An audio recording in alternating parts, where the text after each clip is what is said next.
Have you ever felt like your prayers are just words in the air? Like you're talking to God, but it's all one-sided?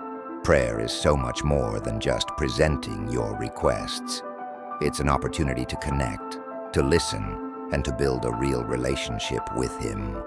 God doesn't want a monologue. He wants a conversation. Start with friendship.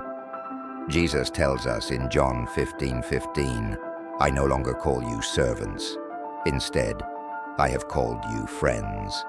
This is the foundation of how we should approach God. He isn't far off or uninterested. He's near, like a trusted friend who cares deeply. Think about Moses.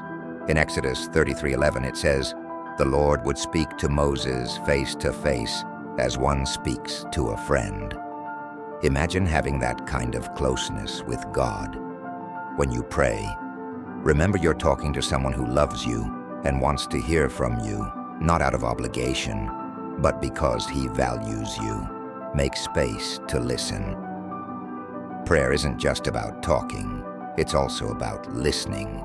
In 1 Kings 19, the prophet Elijah was desperate to hear from God, but God didn't speak in a loud, dramatic way. Instead, Elijah heard Him in a gentle whisper.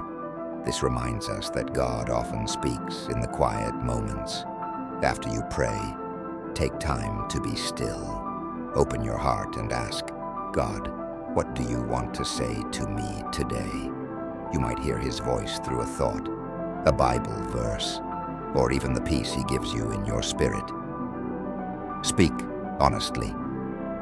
You don't need perfect words or a formal script to talk with God.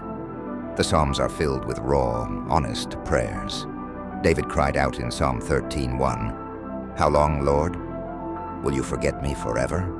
He didn't hold back his pain, but he also ended his prayers with trust. "I will sing the Lord's praise, for He has been good to me."